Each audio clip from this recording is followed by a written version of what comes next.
Well, that's it, guys. Well, thank you for joining the Legend of Zelda panel. Give a round of applause to Sean and Patricia. Sure. Obviously, we've just watched the panel, so a lot of those questions were already asked in that, but there's some other additional ones that we had.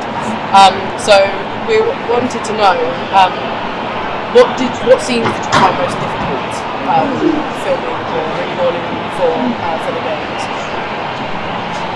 Favorite scenes. It's funny because in terms of difficulty level, I actually don't find things like emotional scenes particularly difficult. You just focus on the channel more. I think in general you have a lot of technical challenges when you're doing dubbing work because depending on how the script is written and what you're doing, you're matching the Japanese lip flaps. Like everybody who localized it all had to match the Japanese lip flaps. So you have a group of people working on that. And then you have to try to breathe life into what script you've been given there, and also work on the musicality and intonation around that. So I think in general, overall, I would say that would be the larger technical challenge of doing this kind of work that I felt to keep that smooth. In terms of content, I only have things that felt very exciting and things that were exciting and then very exciting. Nothing was unexciting. It was all very exciting. What sparked your desire to go into voice acting? Voice acting? Oh my goodness. I grew up in a musical family, so I sing and perform with three of my sisters who are still musicians. I started in theater, and before that it was ice dancing, but I always was around some form of music and some sort of, I guess, mimicking jingles and stuff when I was younger. I had a natural propensity to be doing that. And as soon as I discovered voice acting when I was in university and I was studying for theater, I instantly knew I had to pursue it. It felt like a calling. So I started to develop that alongside my theater acting right away, making my own demos and just experimenting with like voice transformation. So that was I don't know, it was just very clear, but I felt it. I felt the excitement of and the challenge from my 20s, I guess. Yeah, starting as a child. Out of Zelda, what other Nintendo game franchise would you appreciate the opportunity to voice for? The Mario franchise is so vast and massive. I've often been asked, like, would you be Princess Peach? And I'm like, yeah, I would literally play anything. That's the one I think of most because actually Mario was the first game that I grew up with in the Nintendo world.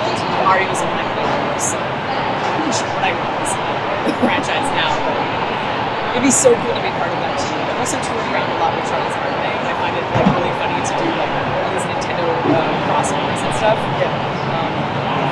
Sonic games, and that's not. I just would. Or play something like Seamus. Yeah, there's too many different characters to choose from, isn't there? Yeah.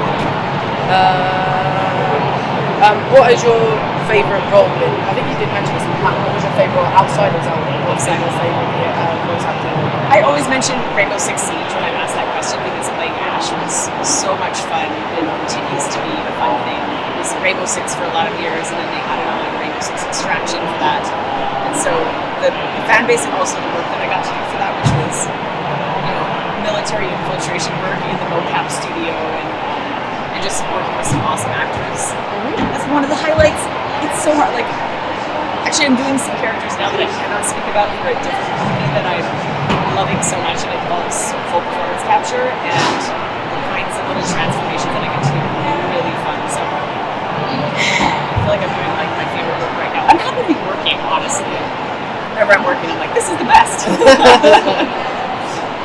Obviously, with like big franchises like Legend of Zelda, there's lots of fans. Like when you come to cons like this, like, do you really appreciate love the fans and the interaction you get from them? Does that sort of thrive your desire and interest in becoming like doing more voice acting?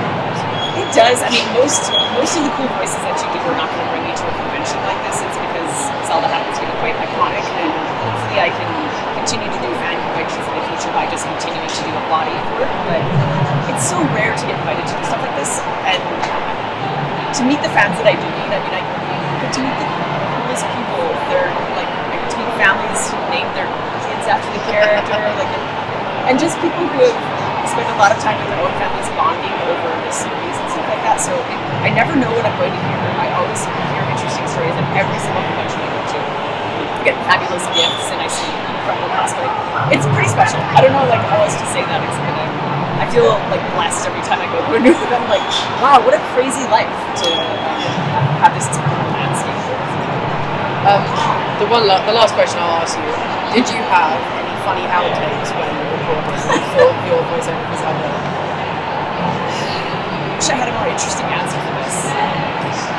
Not really, and you know why? I think because for any other video game, I might be like, yeah, maybe a few are just like really, really strange things that happened. The way that it recorded for Zelda is very tight. Like, it's all very kind of meticulous and tight, and so nothing extraordinarily surprising would happen in the sessions, except like the work was super focused and very detailed and meticulous and just I'd say like joyous. But yeah, nothing very funny to report that was like so off the wall. No, unfortunately, that's a lame answer. No, well, some people do get it, some don't. But yeah. Cool. Right, well, thank you very much for your time. I really appreciate it. And I hope you enjoy the rest of MCM Comic Con.